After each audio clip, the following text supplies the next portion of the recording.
14 minutes past 5 in the morning, February 17th, 1944. Vice Admiral Masami Kobayashi was one of the senior naval commanders responsible for the Truk area, but the overall defense of the bases involved multiple naval commands rather than a single officer. He stepped onto the platform above Truk Lagoon and raised his binoculars. His hands went still on the glasses. 10 planes. 50. 200. Somewhere past 400, he stopped counting because the American planes had swallowed the entire eye above the fortress. His Navy swore could never be touched. And then a single thought reached him, quieter than the engines and far more terrible. The great fleet that was supposed to lie at anchor below him, the fleet the whole Pacific feared, was not there. It had vanished a week before. The operation that filled his sky had been set in Shushan 2,000 miles away in Pearl Harbor by Admiral Nimitz. And what unfolded over the next 48 hours would not just destroy a besieged, it would shatter the belief that Japan could win this war at all. This is how it happened. To understand how a fortress could die in 48 hours, you first have to understand why the men who held it slept soundly the night before. Truk was not a single island. It was a vast lagoon in the Caroline Islands, a natural harbor 40 miles across, ringed by a coral barrier reef with only a handful of narrow passages cut through it. Inside that ring sat a cluster of green volcanic islands, and inside that ring rode the pride of an empire.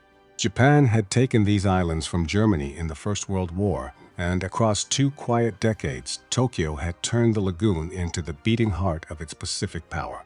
5 airfields carved into the surrounding land, seaplane ramps, submarine repair shops, fuel farms, a floating dry dock heavy enough to cradle a wounded warship. On Dublin Island stood the headquarters, more than 1,000 buildings, and above them flew the flag of the Fourth Fleet. For 2 years, no American ship had come near it. The reef made a surface assault seem impossible, and the airfields were meant to swat down any carrier bold enough to try. The sailors who served there had a name for the place, and they said it with pride, the Gibraltar of the Pacific. They believed it the way men believe in things they have never seen tested, and that belief, more than the reef or the guns, was the true wall around Truk. The man left to defend that belief was Vice Admiral Masami Kobayashi. He was in his mid-50s, a career officer who had spent his whole life inside a navy that had never lost a fortress. His command was the Fourth Fleet. His fortress was Truk. He had inherited both the harbor and the myth that surrounded it, and by February of 1944 he was beginning to sense, somewhere beneath the routine of daily reports, that the myth might be thinner than anyone in Tokyo wanted to admit. But the fleet that gave Truk its meaning, the great ships that turned a harbor into a fortress, did not answer to Kobayashi. They answered to Admiral Masami Koga. Koga was the commander-in-chief of the combined fleet, a grave and careful man nearing 60 who had taken the highest command in the Japanese Navy after the death of Yamamoto the year before. He flew his flag from the super battleship Musashi, one of the 2 largest warships ever built. And unlike the confident voices in Tokyo, Koga had already looked at the future and been frightened by it. He had seen the numbers. The Americans were not coming the old way with a few carriers and a prayer. They were building an entirely new navy on a scale that Tokyo refused to imagine. Koga studied those figures the way a man studies a diagnosis, and they told him a single cold thing. The reef around Truk would not stop what was coming. Truk was not a fortress, it was a target. Then, on the morning of February 4th, the future arrived to take his picture. 2 American planes appeared high over the lagoon, so high the lookouts could barely find them against the glare. They were long-range American photographic reconnaissance aircraft, most likely PB-4Y1 Liberators operating with the U.S. Navy, and they crossed the sky slowly, deliberately, cameras running, mapping every ship and every airfield below. Then they turned for home.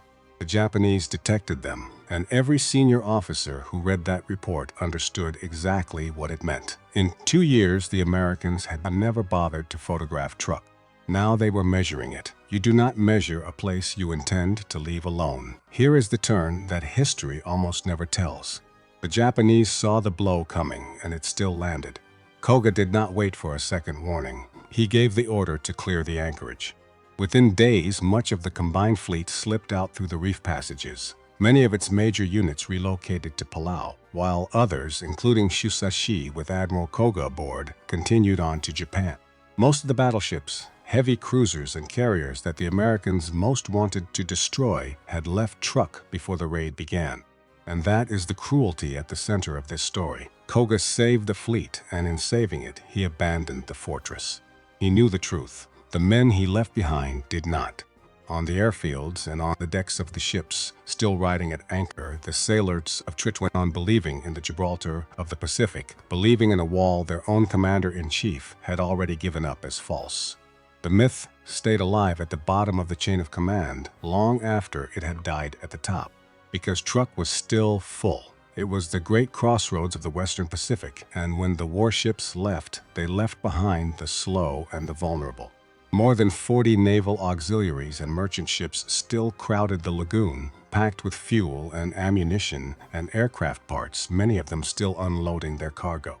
A scattering of warships remained, light cruisers, destroyers, submarine chasers, and on the 5 airfields sat hundreds of aircraft, though a great many of them could not fly.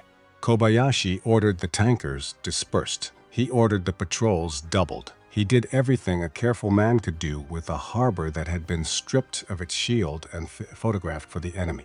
It would not be enough, and some part of him already knew it. 2,000 miles away in Pearl Harbor, the man who had built the storm was making his final calculations.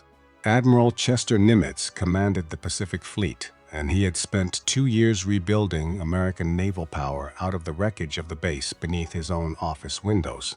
By early 1944, he possessed something no commander had ever held before: enough fast carriers to reach out and strike the enemy in his own waters, not to cover a landing, not to hit and run in the dark, but to arrive in overwhelming force and stay long enough to destroy. Truk was the target that mattered most, because Truk was the base that threatened everything moving through the Central Pacific. This was the trap that Nimitz sprang, and it was not the trap of legend. He did not lure the Japanese fleet into a battle.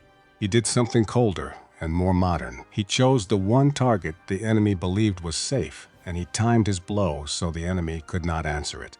The strike on Truk was set to fall in the same hours that American troops went ashore on Eniwetok in the Marshall Islands. Truk existed to send its ships and its aircraft to defend places exactly like Eniwetok. Nimitz intended to hold a knife to its throat so it could defend nothing at all. And for the first time in the war, the American fast carriers would operate on their own, as a single independent fist untethered from any beachhead. To swing that fist, he reached for 2 men. Vice Admiral Raymond Spruance, the victor of Midway, a quiet and famously careful officer who calculated every risk before he took it. And Rear Admiral Mark Mitcher, a lean and weathered aviator who commanded the fast carriers of Task Force 58. Between them, they brought 9 aircraft carriers toward Truk, 5 great fleet carriers, Enterprise, Yorktown, Essex, Intrepid, and Bunker Hill, 4 light carriers, Below Wood, Cabot, Monterey, and Cowpens. On their decks waited more than 500 aircraft. Behind them steamed 7 battleships, including the brand new Iowa and New Jersey, along with cruisers, destroyers, and a screen of submarines already sliding into the deep water beyond the reef, waiting for anything that tried to run. They came in behind a wall of weather. The clouds hid the fleet from the sky, and no Japanese search plane found it. Hundreds of American planes were folding their wings on darkened flight decks, fueled and armed, and not one soul inside the fortress knew they were there. And in the last hours before the storm broke, Truk made the final mistake, the one that turned catastrophe into slaughter. For weeks after the reconnaissance flight, the air groups on the islands had stood at high alert, straining at an empty horizon, waiting for an attack that never came. Day after day, the pilots watched the sky and found nothing, and as the alert dragged on with no enemy in sight, the tension began to leak away. On the very night before the American strike, the men of the air flotillas stationed at Truk were stood down and released. After weeks of watching, the watchers were sent to rest. The guard came down on the last night it should ever have come down. So when the sky began to lighten on February 17th, the fortress was exactly as its myth had promised: calm, confident, asleep. The ships rode at anchor, the pilots rested, and Vice Admiral Masami Kobayashi went about the routine of a commander who still governed the Gibraltar of the Pacific, holding a harbor his own navy had already condemned, guarding a wall that existed only in the minds of the men beneath him. Out past the reef, in the last of the darkness, Task Force 58 turned into the wind. The fortress that could not be touched was about to learn what the new American Navy had brought across the ocean to touch it with. The first ship died before a single carrier plane ever crossed the reef. 2 days earlier, a wounded Japanese light cruiser named Agano had limped out of Truk under escort, running for home on only part of her power, one of the many vessels trying to slip through the passages before the trap could close. She never made it. On the afternoon of February 16th, in the open water north of the atoll, the American submarine Skate found her, lined her up in the crosshairs, and put torpedoes into her side. Agano rolled over and went down in daylight hours before the men inside the lagoon knew the storm had come. Remember that, because it tells you what kind of trap this was. It was not one blow from one direction. It was a net, aircraft above, battleships on the horizon, submarines waiting in the deep. Every road out of Truk already had an American gun pointed down it. The men in the fortress just did not know it yet. Then came the dawn of February 17th. At 14 minutes past 5 in the morning, a lookout on the eastern reef saw shapes against the pale sky and screamed the alarm. Japanese radar warning existed at Truk, but it was limited in capability and failed to provide enough effective warning before the first American strike. The first wave was already almost on top of him. 72 Hellcat fighters, launched in the dark from decks the Japanese never saw, came howling down out of the last of the night onto all 5 airfields at once. What happened in the next few minutes broke the fortress before it ever had a chance to fight. The Japanese pilots who scrambled found the enemy already above them. The Hellcats were higher, faster, turning inside them, firing before the Zeros could even reach fighting altitude. Planes that clawed off the runways were shot back into the ground before they could climb, and on the airfields it was slaughter. The pilots were scattered from their shore leave. The guns were half-manned, and the American fighters raked the parked rows again and again, pass after pass, until the aircraft of Truk were burning where they sat. Large numbers of Japanese aircraft were destroyed or disabled during the opening attacks, leaving organized air resistance largely broken by the end of the first day. Up on the coral platform above the lagoon, Vice Admiral Masami Kobayashi raised his binoculars and began to count. 10, 20, 50. The shapes multiplied faster than he could name them. 100, 200, and somewhere past 400 he simply stopped because there was no longer any point. The American planes had swallowed the entire sky above his fortress, and behind them came more, fresh squadrons rolling in off the horizon in an endless procession, as if the carriers out there held a bottomless supply of aircraft and men. Over these 2 days, the Americans would fly more than 1,200 sorties across this single lagoon. To the men standing on that ridge, staring upward, it did not look like a number at all. It looked like the sky itself had been taken away from them and handed to someone else. And then Kobayashi saw the fleet on the horizon. Flat gray shapes, dozens of them, arranged across the sea in a discipline that took his breath. Carriers, battleships, cruisers. The steel face of the new American Navy, launching planes in a rhythm that never faltered. He had read every intelligence summary.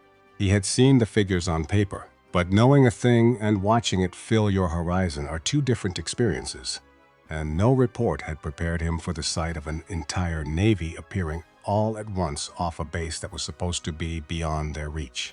Once the fighters had cleared the sky, the bombers came for the airfields in earnest. Avengers dropped fire and steel across the runways at Eton and the seaplane base at Moen.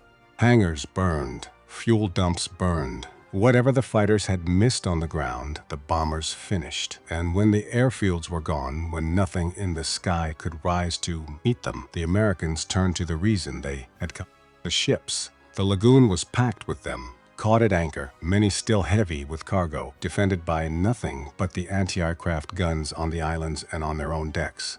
The dive bombers peeled off from altitude, sirens rising to a shriek as they plunged straight down. The torpedo planes came in low, skimming the water. And the greatest harbor in Japan's Pacific Empire began to die one ship at a time. One of the first to go was the Ikoku Maru, a large armed merchant ship carrying ammunition. During the American attack, she was struck by an attacking aircraft, and what followed was one of the most violent moments of the entire raid. The ship did not simply sink. Her cargo detonated in a single enormous blast that hurled fire and wreckage hundreds of feet into the air. The explosion was so vast that at least one attacking American aircraft was lost during the attack, although the exact cause remains uncertain. Think about that for a moment, because it matters. Even on a morning this one-sided, even in a slaughter, this complete, men on both sides were dying in the same fire. The Americans were not spectators. They flew into that wall of flak, and some of them fell into that burning water alongside the men they had come to destroy. Then the tankers began to go, and their deaths turned the lagoon itself into a weapon. The Fujisan Maru, the Hoyo Maru.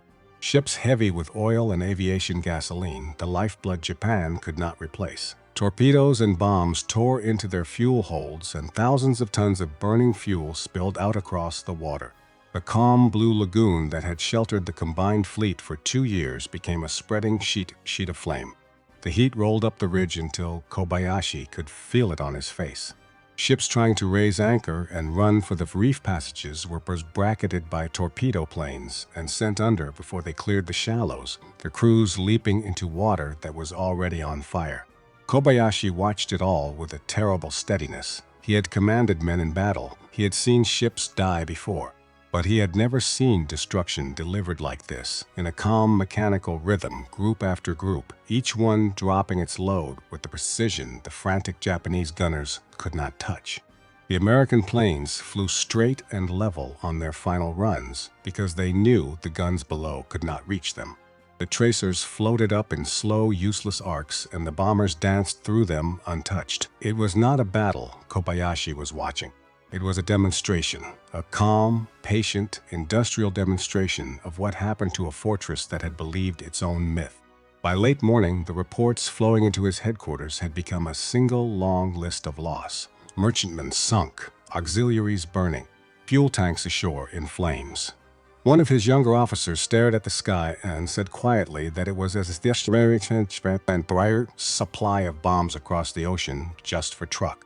Kobayashi did not answer. He had already stopped counting the enemy planes hours ago. They never seemed to run low on fuel. They never seemed to run low on bombs. They simply kept coming, wave after wave, as though the ships on the horizon would never empty. But the Americans were not content to let the sky do all the killing. While the carriers worked over the lagoon from above, a second trap was closing on the water, and this one wore the name that would echo through the story of Truk. Because the man who set that surface trap was not the admiral in Pearl Harbor. It was Spruance himself, in person, and it was the most aggressive thing the careful old commander ever did in his life. Spruance took a hammer and went hunting. He led the brand new battleships Iowa and New Jersey, the heavy cruisers Minneapolis and New Orleans, and a screech of destroyers on a slow circle around the entire atoll. His purpose was as simple as it was merciless. Any Japanese ship that slipped out through the northern passage, fleeing the massacre inside the lagoon, would sail straight into the guns of the most powerful warships in the United States Navy. Fighters from the light carrier Cowpens flew cover above him, and the cautious victor of Midway prowled the reef line like a hunter crouched at the mouth of a burrow waiting for the prey to bolt. The trap caught them as they ran. Among the ships that had fled Truk but had not gotten far enough was the light cruiser Katori. The American battleships opened fire, and Katori was smothered under a rain of shells, New Jersey landing the blows that broke her. It was one of the very few times in the entire war that an American battleship of her class dueled an enemy warship with her main guns. Katori broke apart and went to the bottom, and in that moment the trap very nearly turned on the man who had set it. As Katori died, the Japanese destroyer Maikaze refused to run. She swung toward the American line and flung a spread of torpedoes at the battleships. The torpedoes ran true through the water, straight toward New Jersey. Warned by an aircraft circling overhead, the great ship heeled hard over, and the deadly waves passed just ahead of her bow. The most powerful warships in the fleet, with the commander of the Fifth Fleet standing on the bridge, had come within a few seconds of catastrophe. Afterward, Spruance remarked only that it would have been embarrassing. It was the dry understatement of a man who had just watched his own bold swiness nearly cost him a battleship in front of the whole Pacific. Maikaze was torn apart by American gunfire and vanished beneath the waves. By the time the first day burned down toward evening, the lagoon was a single mass of fire and black smoke. The water was a thick soup of oil and wreckage and the dead, and Kobayashi had already understood the thing that the rest of his navy would refuse to accept for months to come. This was not a fair fight between two fleets. This was annihilation delivered from the air against a base that could not fight back, and no amount of courage on the ground could change the arithmetic in the sky. And then, as the darkness came down, the fortress that everyone had already buried reached up out of the smoke and drew American blood. That evening, the Japanese sent out what little they had left. A small handful of torpedo planes, guided by radar, went hunting through the night for the American carriers. For nearly 2 hours, the night fighters and the ship gunners held them off, knocking them down one by one in the dark. But in war, almost is not the same word as all. One plane threaded the defenses, came in low over the black water, and drove a torpedo into the carrier Intrepid. The hit killed 11 men. It wounded 17 more. It flooded compartments deep in the hull and jammed the great ship's rudder hard over so that Intrepid could do nothing but steam in a helpless circle while her crew fought like the damned to bring her back under control. She wrenched herself out of the battle under her own power and limped away toward Eniwetok, out of the war for months to come. One blow against a fleet that had spent the entire day handing out destruction on a scale the world had never seen. But that one blow mattered, and every American commander understood why. It proved that even a dying fortress could still bite. It was a warning to Mitcher and to Spruance, written in the blood of Intrepid's crew, that they could not stay here forever. The Americans answered the darkness with something few navies had ever attempted. Through the night, radar-equipped Avengers lifted off from the deck of Enterprise and flew out over the ruined lagoon. It was one of the earliest large-scale radar-assisted night carrier attacks against enemy shipping ever conducted by the U.S. Navy. In total blackness, the crews found the surviving ships as glowing marks on a screen, dropped down to masthead height, and struck. A dozen planes made 24 runs and scored hit after hit. That night attack inflicted significant additional losses on surviving Japanese shipping and demonstrated the growing effectiveness of radar-assisted night carrier operations. The Japanese had believed that darkness was the last refuge they had left. In one night, the Americans took even that away. Dawn on February 18th rose over a lagoon that was no longer a harbor. It was a graveyard, and the smoke of the first day still hung over the water like a funeral shroud. Through the night, every Japanese ship that could still move had tried to slip out for the open sea, and the trap was still waiting for them. Spruance's battleships and the submarines in the deep water met them as they came. Destroyers, patrol boats, the last of the armed merchantmen that had somehow survived the first day, all of them were hunted down methodically at long range, with no wasted motion and no wild chases. A group of Japanese destroyers vanished into a rain squall, and for a few precious minutes there was hope. Then the squall passed, and the American guns found them again, and the shell splashes walked down the line until every ship in it was burning or gone. The daylight of the second day brought more of the same, though there was steadily left to destroy.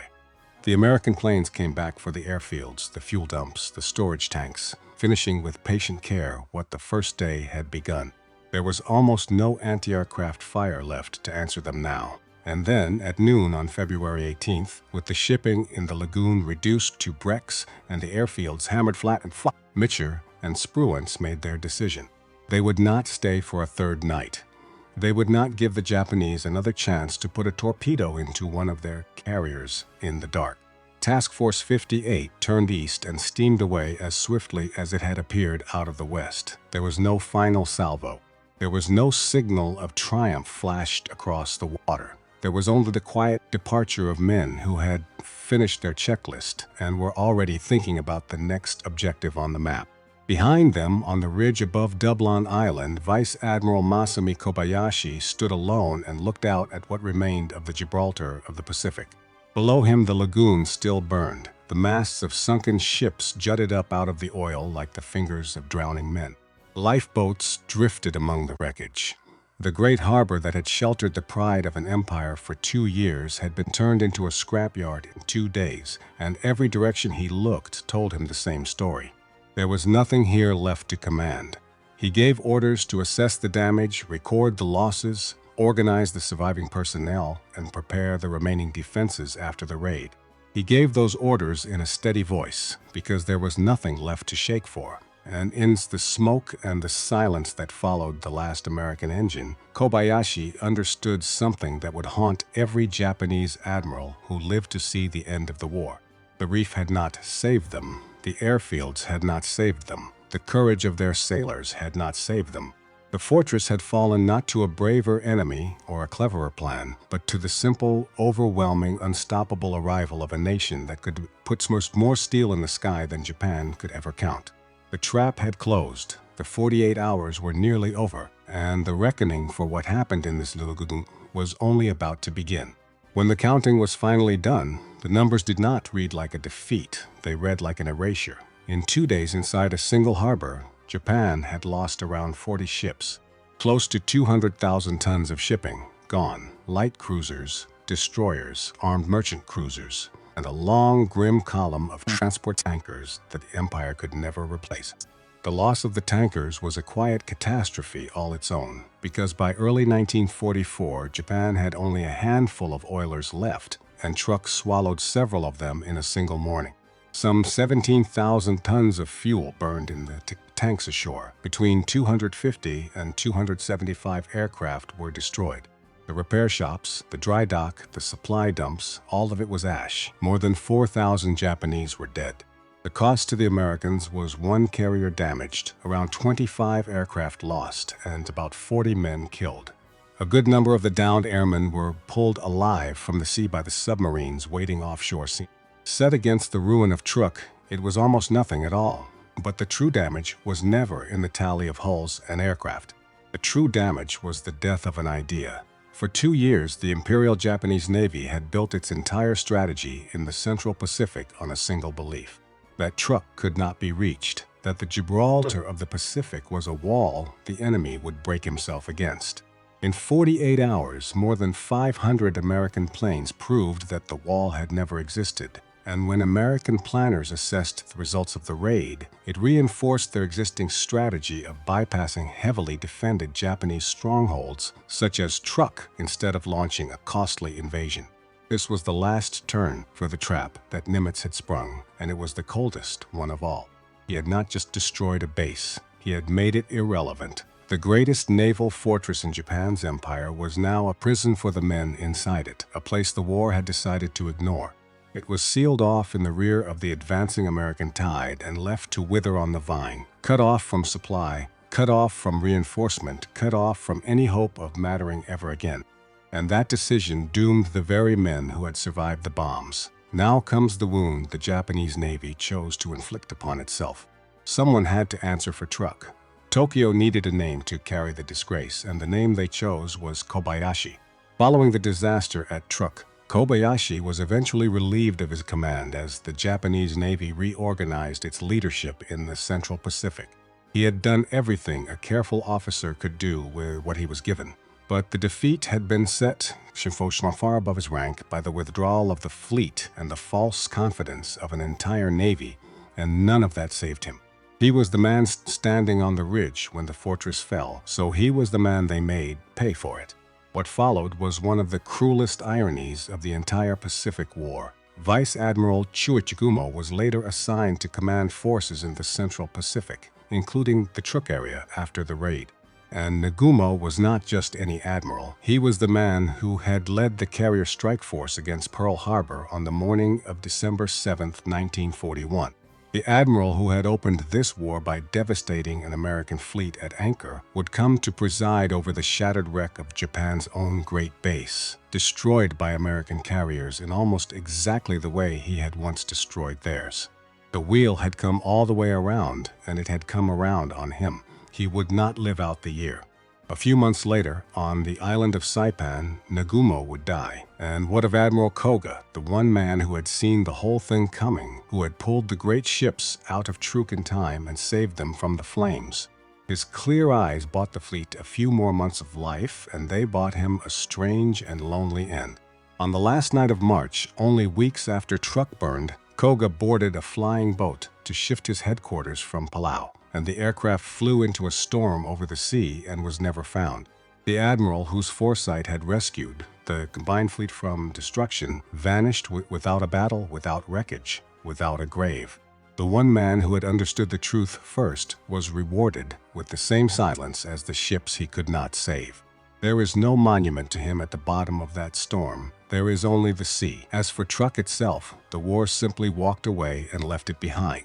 The Americans came back in late April to hammer whatever had crawled back into the lagoon, and after that there was almost nothing left worth striking.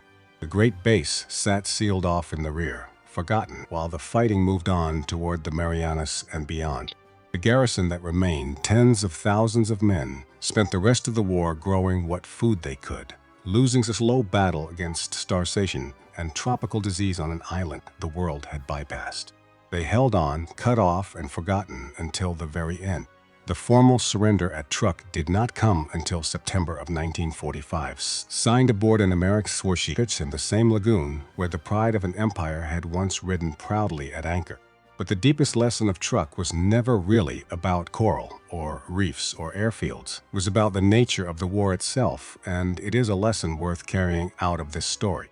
Japan had entered this war believing that spirit and skill and the careful use of scarce resources could defeat a larger enemy in one decisive clash. The men who defended Truk had built their entire understanding of the world on that faith, and in 48 hours they watched it fail completely. The Americans had not come to fight a duel. They had come with abundance. They had brought more planes than the defenders could count, more bombs than they ever seemed to run out of, more ships rising over the horizon in perfect order, replacing every loss before the smoke had even cleared.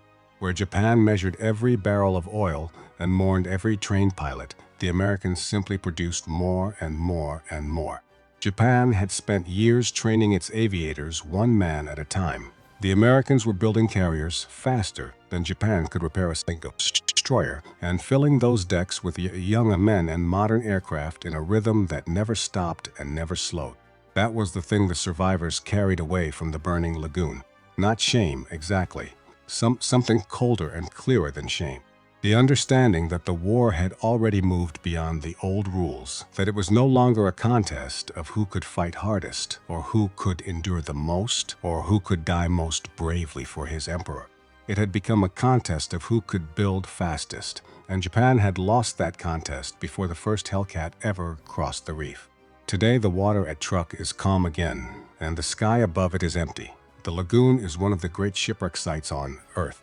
Divers glide down through the clear blue water, past the broken hulls that still rest on the bottom, past the Ikoku Maru and the Fujisan Maru and dozens of others, past holds still packed with the cargo they never delivered. Coral grows over the twisted steel. Schools of fish move through engine rooms where Japanese sailors once stood their watch.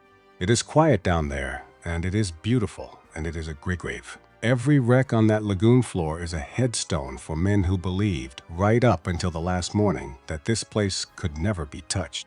For a few days in February of 1944, the men who commanded the Gibraltar of the Pacific saw something no one in their navy had ever seen before. They saw the sky vanish under American wings. They saw the sea fill with American steel. They saw an entire fleet anchorage erased, not by a braver enemy, not by a more cunning plan, but by the simple, relentless, overwhelming arrival of a nation that had learned to build war the way it built automobiles.